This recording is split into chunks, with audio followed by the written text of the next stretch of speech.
నారా లోకేష్ గారికి రీసెంట్ గా ఇటు టీడీపీ పార్టీ పగ్గాలు అంటే టీడీపీ పార్టీ ప్రెసిడెంట్ చేయడం జరిగింది. దాని మీద మీ అభిప్రాయం ఏంటి?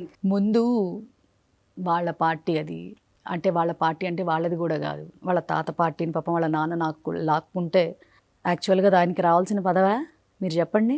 ఒరిజినల్గా ఎవరికి రావాలి? బాలకృష్ణ గారికి, ప్రస్తుతం ఉన్నటువంటి బాలకృష్ణ గారికి రావాలి అట్లీస్ట్.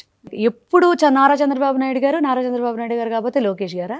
ఆ రోజున తెలుగుదేశం పార్టీ ఒకానొక గెలుపుకి మరి ఎన్టీఆర్ గారు జూనియర్ ఎన్టీఆర్ గారు ఎంతో దోహదం చేశాడు. చివరికి ఆయనకి మిగిలిందేంటి?